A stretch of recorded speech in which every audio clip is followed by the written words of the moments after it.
Hello friends, good morning. Welcome to my YouTube channel learn English with Mangilal में आपका स्वागत है। तो हम पैसिव वॉइस पढ़ रहे थे और पैसिव वॉइस में हमने कल सिंपल टेंस स्ट्रक्चर देखा, प्रेजेंट सिंपल देखा, पास्ट सिंपल देखा और फ्यूचर सिंपल के जो वाक्य है उसको पैसिव वॉइस में कैसे कन्वर्ट करना वो हमने देखा। आज हम पढ़ेंगे continuous tense, present continuous, past continue और फ्यूचर कंटिन्यूस।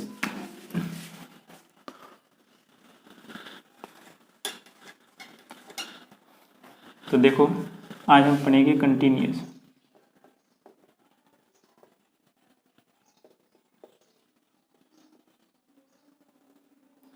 कल हमने अलग अलग पढ़ा था, प्रेजेंट को अलग, प्रेजेंट सिंपल को अलग पढ़ा था, पास्ट सिंपल को अलग पढ़ा था, फ्यूचर सिंपल को अलग पढ़ा था। आज हम सारे continuous, present continue, past continue और फ्यूचर कंटिन्यू को साथ में पढ़ेंगे। अब देखो, एक्टिव वॉइस है, ठीक है। मान लो कि हमने एक्टिव वॉइस में मान लो है प्रेजेंट कंटिन्यू, तो क्या होता है, इज, आर, एम और वर्ब की फोर्थ फॉर्म, यानी कि वर्ब की first form plus ING form को ही फोर्थ फॉर्म बोलता हूँ मैं, ठीक है। अब देखो, तो वर्ब की फोर्थ फॉर्म है तो is, are, am plus fourth form होती है, ठीक है। कि कौन से टेस्ट में,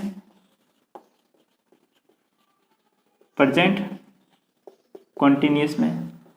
अब हम अगर देखें पास्ट कॉन्टिन्यूस तो क्या होगा, वॉज, वर प्लस वर्ब की फोर्थ फॉर्म यानी आईएनजी फॉर्म। अगर हम फ्यूचर कंटिन्यूस देखें तो विल बी और शैल बी प्लस वर्ब की फोर्थ फॉर्म होती है, ठीक है। जब इनका पैसिव वॉइस बनाएंगे हम तो क्या होगा, तो is, are, am plus verb की फोर्थ फॉर्म है, इसको पैसिव वॉइस बनाएंगे तो या तो आएगा इज बीइंग या आएगा आर बीइंग या एम बीइंग, ठीक है। फिर वर्ब की थर्ड फॉर्म वॉज या वर ये होगा, तो ये पैसिव वॉइस में बदलते ही वाक्य कैसे बन जाएगा, वॉज बीइंग या वर बीइंग प्लस वर्ब की थर्ड फॉर्म। और मैंने बताया था कि ये जो है प्रेजेंट कंटिन्यूस यानी 10वें नंबर के टेंस का पैसिव वॉइस नहीं बनता, लेकिन फिर भी अगर कोई बनाना चाहे जबरदस्ती तो इसके पीछे भी हम बीइंग लगा लेंगे, विल बी बीइंग या शैल बी बीइंग और फिर वर्ब की थर्ड फॉर्म, ठीक है। ये स्ट्रक्चर रहेगा। तो मैं वीडियो को पॉज करके कुछ क्वेश्चंस लिख लेता हूं, ठीक है। तब तक के लिए आप इतना उतारना हो तो उतार लो।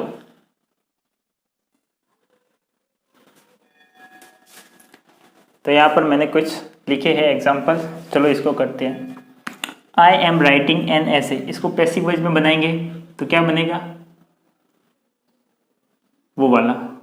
ये देखो, एम के बाद में फोर्थ फॉर्म है, इज, आर, एम के बाद में फोर्थ फॉर्म है, मतलब ये एक्टिव वॉइस में है, ठीक है। तो अब इसको पैसिव वॉइस में बनाएंगे तो कैसे बनेगा, पहले लिखेंगे एन ऐसे,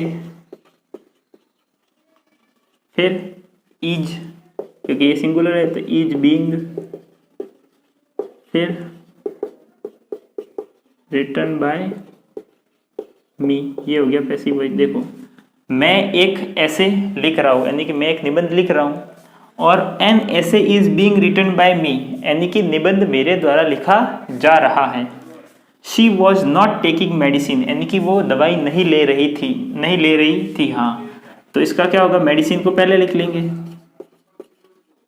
medicine was not being taken by हर। ये एक्टिव वॉइस में कैसे पता चला, ये एक्टिव वॉइस में क्योंकि वॉज के बाद में वर्ब की फोर्थ फॉर्म आई है, वॉज वर्ब के बाद में वर्ब की फोर्थ फॉर्म आई है। और ये पैसिव वॉइस में क्यों, क्योंकि वॉज के बाद में बीइंग और वर्ब की थर्ड फॉर्म आई है, वॉज बीइंग या वर्ब बीइंग के बाद में थर्ड फॉर्म आ गई, तो ये पैसिव वॉइस हो गया, ठीक है। तो ये एक्टिव वॉइस था, ये हो गया पैसिव वॉइस। अब देखो, इसका मतलब है कि she was not taking medicine, यानी कि वो दवाई नहीं ले रही थी। Medicine was not being taken by हर, यानी कि दवाई उसके द्वारा नहीं ली जा रही थी। इसको मतलब पैसिव वॉइस में बोले तो आर यू लर्निंग फ्रेंच, क्या तुम फ्रेंच सीख रहे हो, तो ये हो गया एक्टिव वॉइस में। क्यों? क्योंकि आर के साथ वर्ब की फोर्थ फॉर्म आ गई। इसको पैसिव वॉइस बनाएंगे तो क्या होगा, इज फ्रेंच इज बीइंग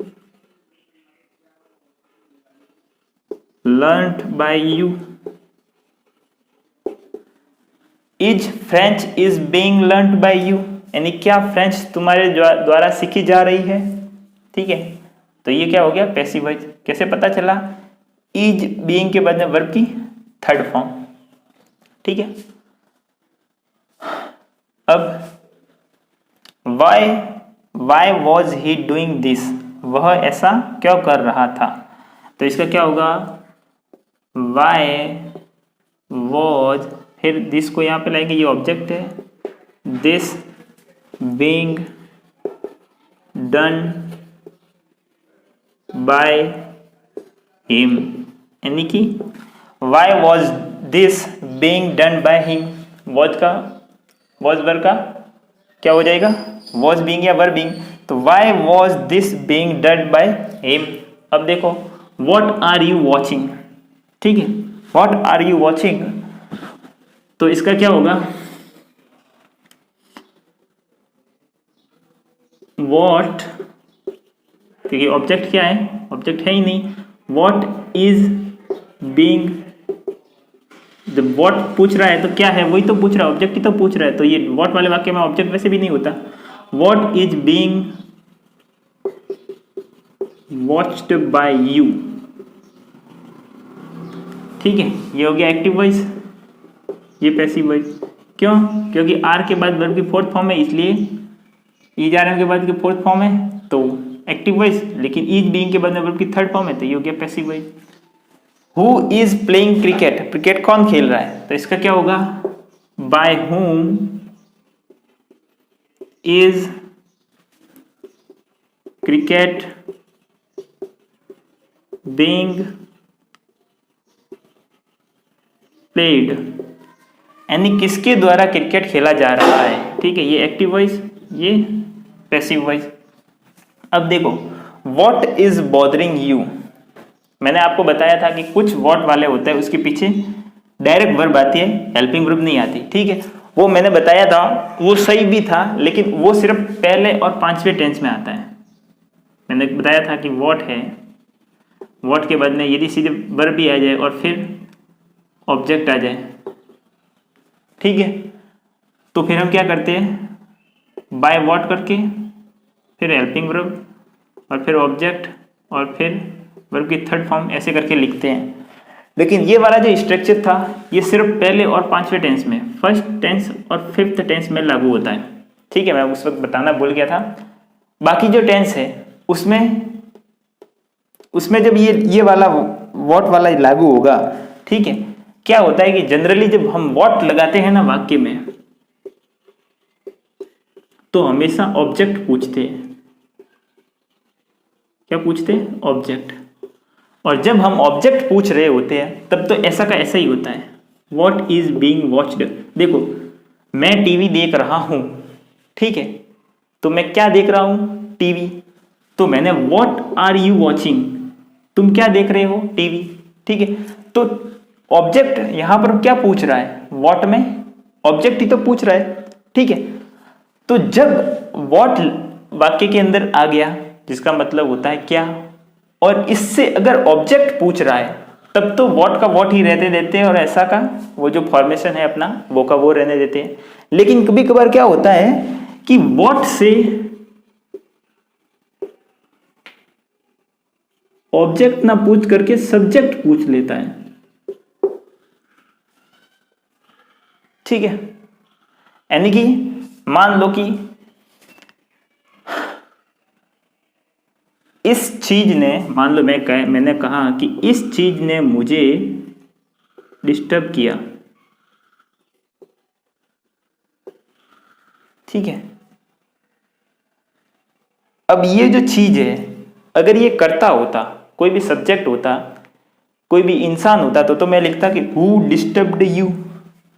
ठीक है, अब मान लो कि मैं जिस चीज से परेशान हूं वो कोई इंसान नहीं है, कोई चीज है, तो मैं यहां पर हु नहीं लिखूंगा, इसको प्रश्नवाचक बनाऊंगा कि किसने तुम्हें परेशान किया, तो मैं लिखूंगा व्हाट डिस्टर्ब्ड यू। इस चीज ने तुम्हें परेशान किया, तो ये जो चीज है, इस बार मैं ये चीज, ये सब्जेक्ट पूछ रहा हूं, क्यों? क्योंकि इस चीज ने डिस्टर्ब करने का कार्य खुद किया, इसलिए ये क्या हो गया, सब्जेक्ट हो गया। तो कभी कभार क्या होता है कि व्हाट से सब्जेक्ट पूछ लेते हैं, 90% केसेस में व्हाट से ऑब्जेक्ट पूछते हैं, लेकिन कभी कभार व्हाट से सब्जेक्ट भी पूछ लेते हैं। और जब सब्जेक्ट पूछते हैं, उस वाले वाक्य का जब पैसिव वॉइस बनता है तो बाय व्हाट करके लिखा जाता है। ठीक है, और अगर यही बाय व्हाट वाला वाक्य जब पहले और पांचवें टेंस में बनेगा तो हेल्पिंग वर्ब नहीं आएगी, डायरेक्ट व्हाट करके वर्ब करके ऑब्जेक्ट और क्वेश्चन मार्क आएगा। लेकिन यही व्हाट वाला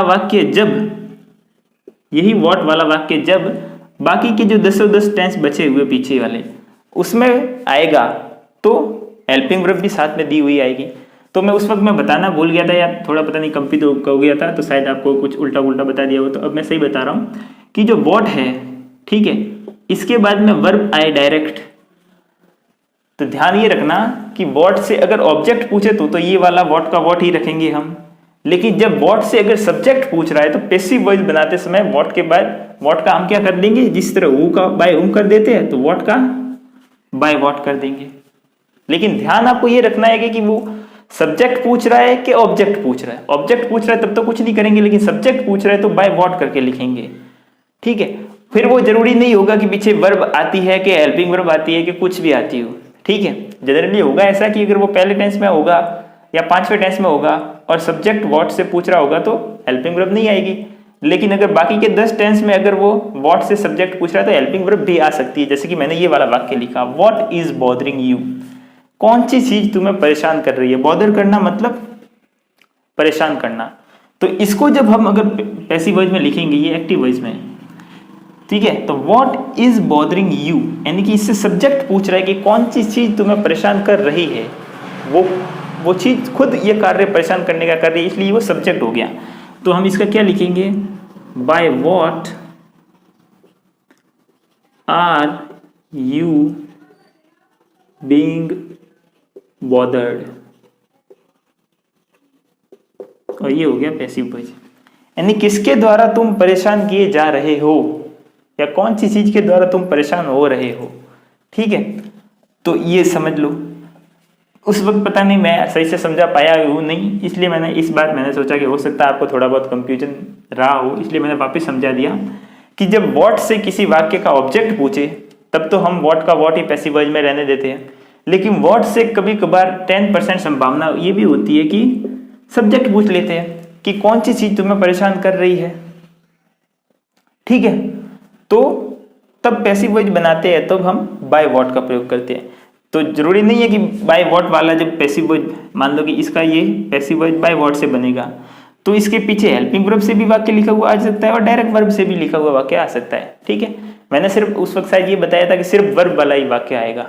ठीक है, तो ऐसा नहीं है, हेल्पिंग वर्ब वाला भी आ सकता है। अगर वो पहला और पांचवा टेंस होगा तो वर्ब वाला ही आएगा, हेल्पिंग वर्ब वाला नहीं आएगा। ठीक है, तो मैं साइड में हो जाता हूँ, आप इसको पूरा का पूरा उतार लीजिए।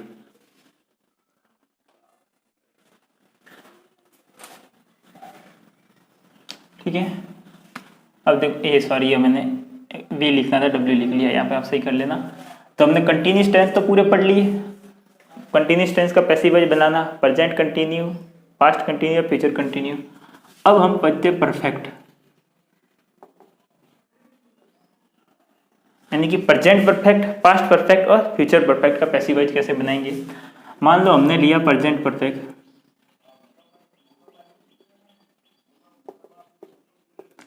इसका एक्टिव वॉइस में क्या होता है, हेल्पिंग वर्ब होती है हैज या हैव, और उसके बाद में वर्ब की थर्ड फॉर्म। यदि पास्ट परफेक्ट होता तो क्या होता है, हैड होता है और फिर डायरेक्ट वर्ब की थर्ड फॉर्म होती है एक्टिव वॉइस में। यदि अगर फ्यूचर परफेक्ट हो गया तो क्या होता है, या तो होगा विल हैव या होगा शैल हैव, दोनों में से कोई भी एक आएगा और उसके बाद में वर्ब की थर्ड फॉर्म। अब अगर मान लो प्रेजेंट परफेक्ट का वाक्य है और उसको पैसिव वॉइस में बदलना है, ठीक है, प्रेजेंट परफेक्ट का एक्टिव वॉइस में वाक्य है तो उसको पैसिव वॉइस में बदलेंगे तो क्या होगा, मैंने जस्ट कहा था तीसरा टेंस होगा तो पैसिव वॉइस बनाते वक्त चौथे टेंस की हेल्पिंग वर्ब लेगा, सातवां होगा तो हेल्पिंग वर्ब बनाते वक्त पैसिव वॉइस बनाते वक्त आठवें टेंस की हेल्पिंग वर्ब लेगा, 11वां टेंस होगा तो वो पैसिव वॉइस बनाते वक्त उसके जस्ट आगे वाला 12वें टेंस की हेल्पिंग वर्ब लेगा। तो ये क्या होगा, हैज हैव है, उसका जब पैसिव वॉइस बनाएंगे तो हैव बीन या आएगा हैज बीन, और उसके बाद में पैसिव वॉइस में वर्ब की थर्ड फॉर्म ही आती है। इसका जब हम बनाएंगे हैड का 7वें टेंस का पैसिव वॉइस तो हेल्पिंग वर्ब क्या होगी 8वें टेंस की हैड बीन प्लस वर्ब की थर्ड फॉर्म। जब इसका बनाएंगे 11वें टेंस का तो क्या होगा, विल हैव बीन या शैल हैव बीन और प्लस वर्ब की थर्ड फॉर्म यूज होगी। ठीक है, तो ये आपको समझ में आ गया होगा। ठीक है, तो मैं वीडियो पॉज करके कुछ क्वेश्चंस लिख लेता हूँ फिर हम उसको करेंगे। ठीक है, तो ये 3 ही एग्जाम्पल्स लिखे, मैंने ज़्यादा नहीं लिखे। I have made the report, ठीक है, यानी कि मैंने रिपोर्ट बनाई है, ये एक्टिव वॉइस में है। कैसे पता चला, क्योंकि हैव के बाद वर्ब की थर्ड फॉर्म है, हैव हैज के बाद वर्ब की थर्ड फॉर्म है तो एक्टिव वॉइस में। अब इसको पैसिव वॉइस बनाना है तो क्या करेंगे, ऑब्जेक्ट को पहले लिखो द रिपोर्ट, फिर सिंगुलर है रिपोर्ट तो हैज बीन, फिर वर्ब की थर्ड फॉर्म मेड बाय मी, ये हो गया पैसिव वॉइस। ठीक है, अब इसका बनाएंगे हैव यू सीन रमेश, क्या तुमने रुपेश को देखा है, तो ये इंटरोगेटिव में है। ठीक है, तो ये एक्टिव वॉइस है क्योंकि हैव के बाद में वर्ब की थर्ड फॉर्म है। इसको जब पैसिव वॉइस में बनाएंगे तो क्या होगा, हैज रमेश, या रमेश सब्जेक्ट बन गया पैसिव वॉइस में तो हैज रमेश के अनुसार लगेगा, has Ramesh seen by you, यानी कि क्या रमेश तुम्हारे द्वारा देखा गया है। अब देखो who has written this novel, ये नॉवेल किसने लिखा है, तो ये एक्टिव वॉइस में है, हैज के बाद में वर्ब की थर्ड फॉर्म आई है तो इसको पैसिव वॉइस बनाएंगे तो क्या होगा, बाय हुम। ठीक है, फिर हैज आएगा, हैज, फिर आएगा दिस नॉवेल,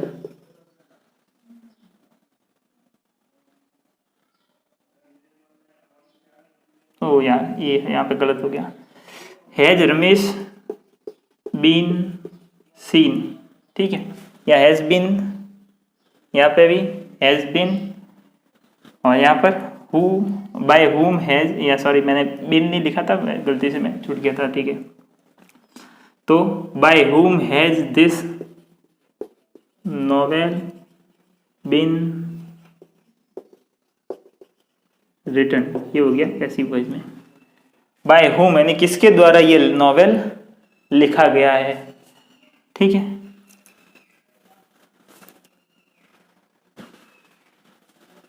अब अगर मान लो ये लिखा, एक और वाक्य लिख लिया, who has suspended him,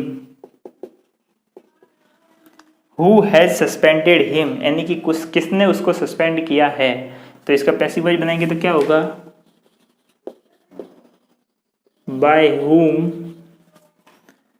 has he, ही में ये यहाँ पर सब्जेक्ट बन के आएगा पैसिव वॉइस का, तो by he has he been suspended. ठीक है, तो by whom has he been suspended. तो ये समझ में आ गया आपको कि जब परफेक्ट टेंस होता है, यानी कि अगर मान लो ये टेंस है प्रेजेंट परफेक्ट यानी तीसरा टेंस, पास्ट परफेक्ट यानी कि 7वां टेंस, और फ्यूचर परफेक्ट यानी कि 11वां टेंस। मैंने टेंस नंबर सिस्टम से ही पढ़ाया है। कोई ऐसा है जो डायरेक्ट ही मतलब इस प्ले लिस्ट को वॉच कर रहा है, ठीक है, तो आपको हो सकता है कि मैं बोल रहा हूँ कि ये टेंस इस नंबर का टेंस इस नंबर का टेंस, अगर किसी को समझ में नहीं आए, ठीक है, तो मैं यहाँ पर आई बटन पर क्लिक करके आप यहाँ पर मेरा जो पहला टेंस का जो सबसे पहला ही वीडियो है लेसन फर्स्ट, वो आप देख लेना, तो आपको पता चल जाएगा कि मैं ये जो नंबर सिस्टम से टेंस पढ़ाता हूँ वो कौन से टेंस हैं, ठीक है, कि पहला टेंस कौन सा, 5वां कौन सा, 8वां कौन सा, 11वां कौन सा है, तो ये, तो ठीक है, मैं साइड में हो जाता हूँ, आप इतना लिख लीजिए, ठीक है, और फिर मैं आपको कुछ क्वेश्चंस दूंगा और फिर आप ढूंढने की कोशिश करना, ठीक है। उस क्वेश्चंस में कंडीशनल सेंटेंस भी शामिल होंगे, ठीक है। तो पहले तो आप इतना उतार लीजिए, मैं साइड में हो जाता हूँ।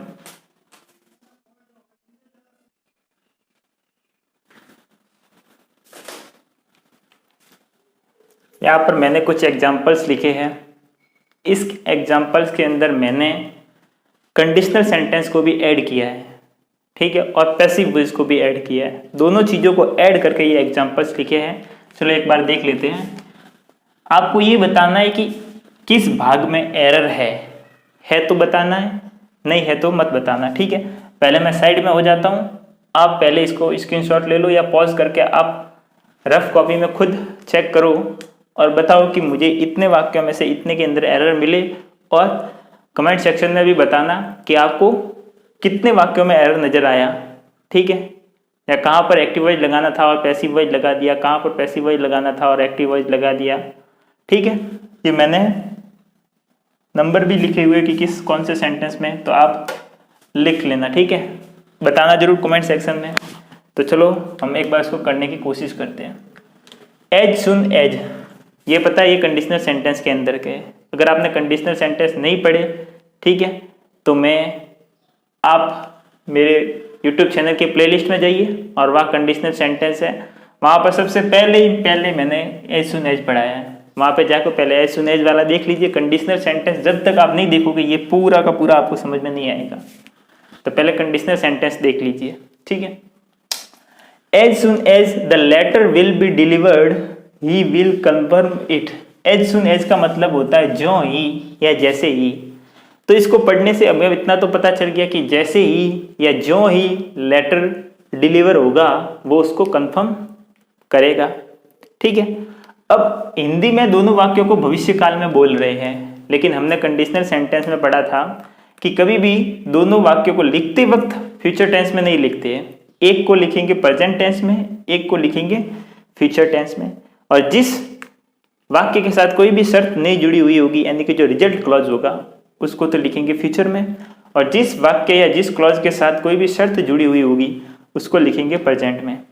तो यहाँ पर क्या है, as soon as the letter will be delivered, जैसे ही या जो ही लेटर डिलीवर्ड होगा, इस वाक्य के साथ शर्त जुड़ी हुई है ये, और ये वाला वाक्य स्वतंत्र है, तो ये तो फ्यूचर में ही रहेगा, ये बन जाएगा वर्तमान में, ठीक है।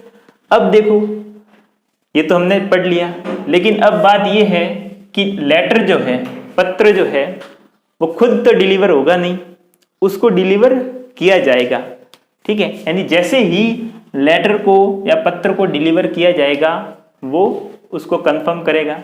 तो लेटर को डिलीवर किया जाएगा यानी कि वो खुद नहीं होगा, उसको किया जाएगा, उस पर कार्य किया जाएगा। इसलिए ये वाला जो वाक्य है वर्तमान में तो लिखा जाएगा ही जाएगा, साथ में पैसिव वॉइस में भी लिखा जाएगा। तो इसके वाक्य के अंदर क्या है, एरर क्या है जी, ये विल बी है, विल बी डिलीवर्ड, ये गलत होगा, यहाँ होगा are delivered. As soon as the letter, sorry एक लेटर है ना तो ई जाएगा, लेटर इज डिलीवर्ड, यानी कि जैसे ही लेटर को डिलीवर किया जाएगा वो उसको कंफर्म करेगा। They will not help us, वे हमारी हेल्प नहीं करेंगे, unless the arrears will not be paid.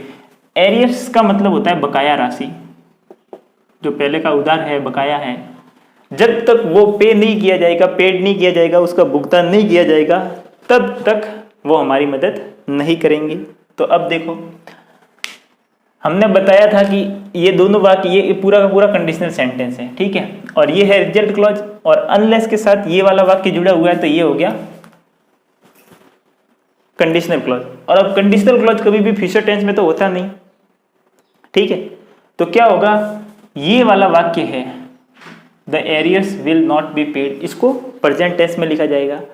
Present tense में तो लिखा जाएगा, साथ ही साथ हम ये क्या कह रहे हैं कि बकाया है वो जब तक भुगतान नहीं किया जाएगा, वो खुद तो भुगतान होगा नहीं, हम भुगतान करेंगे तब भुगतान होगा। ठीक है, पैसे तो है नहीं कि अपने बुढ़ के जाके वहां पर उसके साथ भुगतान कर लेंगे, भुगतान हम खुद करेंगे। ठीक है, मतलब भुगतान किया जाएगा, खुद नहीं होगा। ठीक है, यानी कि वो तब तक हमारी मदद नहीं करेंगे जब तक बकाया राशि का भुगतान नहीं किया जाएगा। तो यहाँ पर विल नॉट बी पेड है, ये गलत होगा। सही क्या होगा, ये एरियर्स है, ये हमेशा बहुवचन ही होता है बकाया। ठीक है, तो ये the arrears are not paid, तब ये वाक्य सही होगा। अब देखो, the police officer sent to the theatre to check to every nook and corner, यानी कि पुलिस ऑफिसर को का जो पुलिस ऑफिसर्स थे इतने सारे, उनको क्या किया गया, उनको थिएटर भेजा गया, सिनेमा हॉल भेजा गया, हर कोना कोना चेक करने के लिए, हर एक चीज को चेक करने के लिए, छानबीन करने के लिए। तो हम क्या कह रहे हैं कि पुलिस ऑफिसर उन्होंने खुद किसी को भेजा है, नहीं, उनको भेजा गया है। ठीक है, तो भेजा गया तो पैसिव वॉइस में लिखा जाएगा। तो यहाँ सेंट न आ करके यहाँ आएगा पुलिस ऑफिसर्स, ये बहुवचन है, तो वर, WERE, वर सेंट आ जाएगा, यानी कि पुलिस ऑफिसर को भेजा गया कहाँ, थिएटर, किसके लिए, कोना कोना चेक करने के लिए, वो कॉर्नर है, CORNER। ठीक है, it is high time the bill will pass in parliament. अब मैंने आपको जब टेंस पढ़ाए थे तो मैंने आपको पास्ट सिंपल टेंस में पढ़ाया था कि यदि वाक्य it is time, it is high time, it is about time, इन तीनों से वाक्य शुरू हो रहा है तो पीछे वाला वाक्य हमेशा पास्ट सिंपल टेंस में ही लिखा जाएगा। पास्ट सिंपल, ये भी पास्ट सिंपल। तो इसने क्या किया है, इसने तो फ्यूचर में लिख लिया, तो क्या ये फ्यूचर में लिखा जाएगा, नहीं, इसको पास्ट में ही लिखेंगे। अब देखो, बिल, यही उचित समय है कि बिल को क्या किया जाएगा, पास किया जाएगा। ठीक है, यही एक उचित समय कि बिल को पास किया जाए या बस बिल को पास किया जाएगा, तो ये लिखा जाएगा। बोलते वक्त हम फ्यूचर में ही बोलेंगे कि यही एक उचित समय जब इस बिल को पास किया जाएगा या पास करना है। ठीक है, लेकिन ये लिखा जाएगा पास्ट टेंस में, लेकिन पास्ट टेंस में भी बिल खुद तो पास नहीं होगा, उस बिल को पास किया जाएगा, यानी कि वाक्य को पैसिव वॉइस में लिखा जाएगा। तो जो विल पास है इसकी जगह हम पास्ट टेंस यानी कि पास्ट सिंपल टेंस का भी पैसिव वॉइस लिखेंगे। तो क्या होगा, the bill was passed in parliament. अब देखो, the criminal was hung last night. मैंने आपको बताया था कि दो होता है, HU हैंग और हैंग, नहीं, हंग,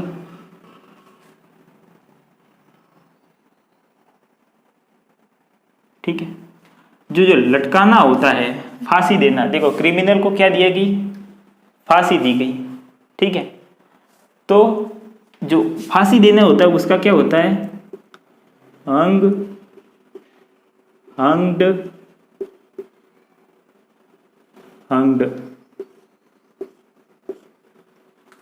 ठीक है, मतलब क्रिमिनल को जो है वो फांसी दी गई, तो फांसी दी गई तो ये हैंग है, ये हैंग का है, हैंग, हंग, हंग, इसका मतलब होता है लटकाना, लटकाना या टांगना।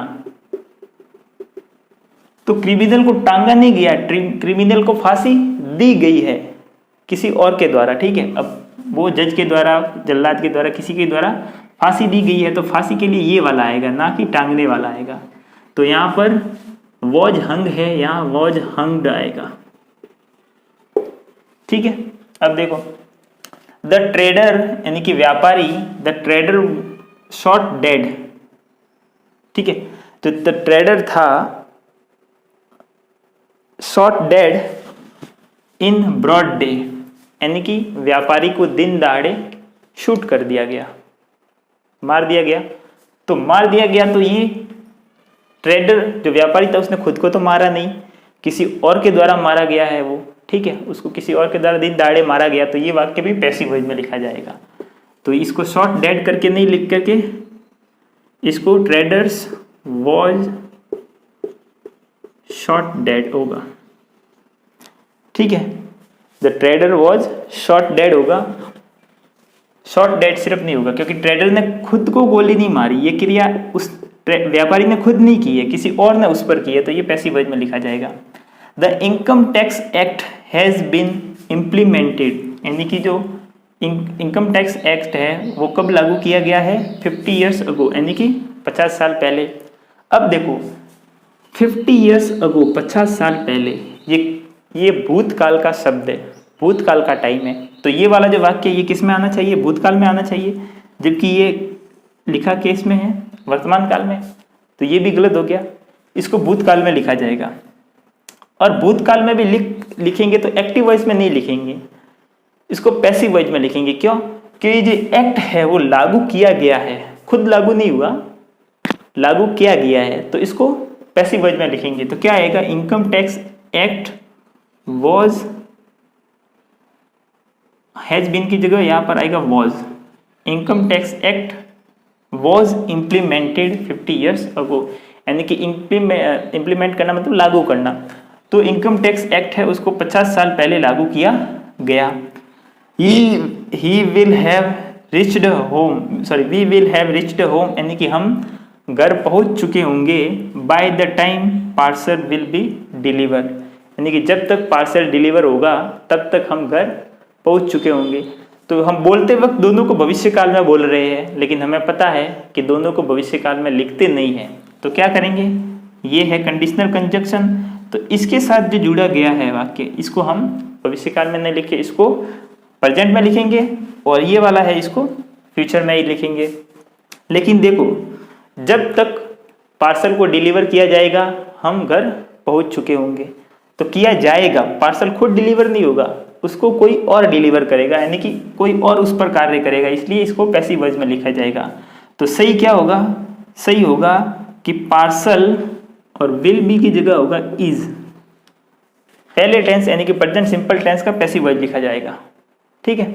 अब देखो इफ यू कैच, ठीक है, if you catch red handed, यानी कि तुम यदि तुम रंगे हाथों पकड़े जाओगे या रंगे हाथों पकड़े जाते हो, यू विल ना पीपल विल बीट यू, तो लोग तुम्हें क्या करेंगे, हाथ साफ करेंगे, लोग तो पीटेंगे, बहती गंगा में हाथ धोने से कोई रुकता नहीं है खुद को।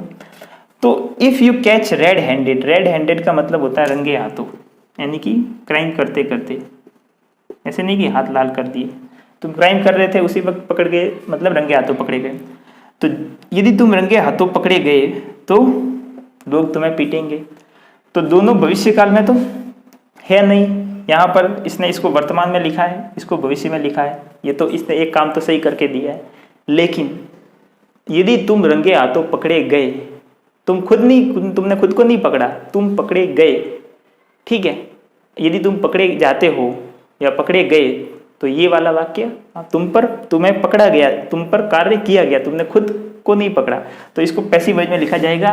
तो इफ यू कैच है ना, इसकी जगह इफ यू आर कॉट होगा, CAUGHT, if you are caught red handed people will beat you, यदि तुम रंगे हाथों पकड़े जाओगे तो लोग फिर तुम्हें क्या करेंगे, वो तो पता ही है। देखो आई सॉ सीता, मैंने सीता को देखा, वो क्या कर रही थी, बीटिंग हिज ब्रदर, अपने भाई को पीट रही थी, तो सही है ना, सीता खुद पीट रही थी, तो ये सही लिखा हुआ है। एक्चुअली अब ये मत सोचना कि I saw Sita is beating his brother, यानी कि ये जो वाक्य है ये पार्टिसिपल में लिखा गया है, ठीक है।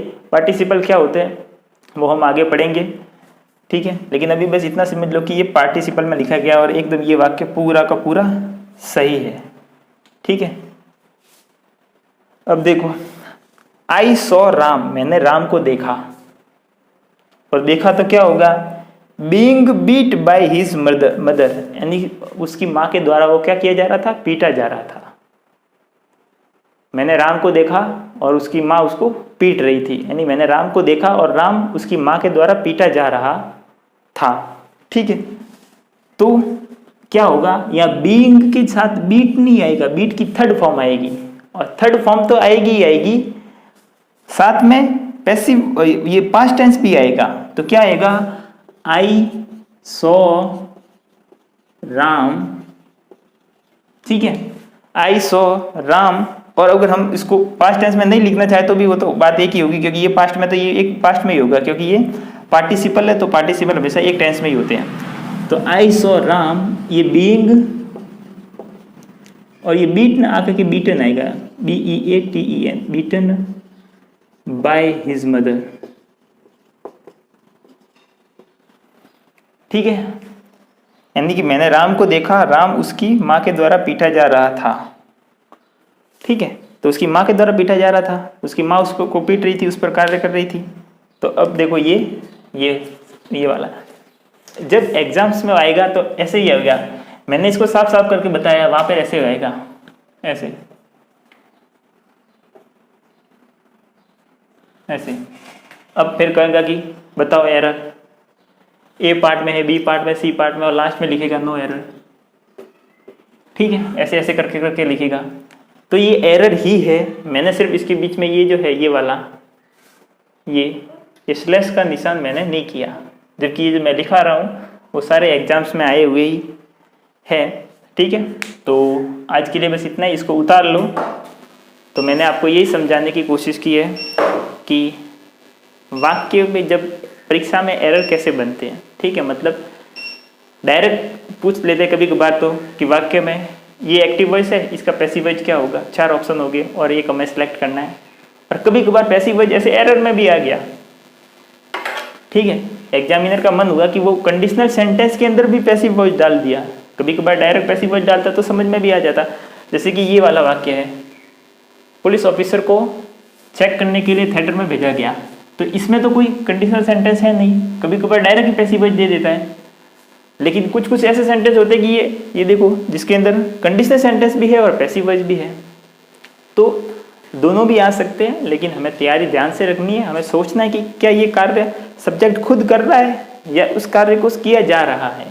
तो किया जा रहा है तो वाक्य को पैसिव वॉइस में लिखेंगे, और जब किसी कार्य को करता खुद करता है तो उसको एक्टिव वॉइस में लिखेंगे। ठीक है, तो आज के लिए बस इतना ही, मिलेंगे हम अपनी नेक्स्ट क्लास में। आज के आगे के पैसिव वॉइस के अंदर बहुत से टाइप्स के अलग अलग होते हैं, लगभग 10-12 टाइप्स के वाक्य बनते हैं, तो उसको हम एक एक करके कंप्लीट करेंगे। ठीक है, तो मिलते हैं हम अपनी नेक्स्ट वीडियो में। तब तक के लिए आप अगर मेरा पढ़ाना अच्छा लगा हो तो वीडियो को टाइम से टाइम शेयर करते रहिए। ऐसा नहीं कि फ्री में देखो, इतना तो मत करो, शेयर तो कर ही दो। ठीक है, तो ओके बाय, आप सबको जय श्री कृष्णा, जय श्री राम, आप सबको प्रणाम। आप शेयर, सब्सक्राइब, लाइक, कमेंट भी ज़रूर करना। Okay bye, take care.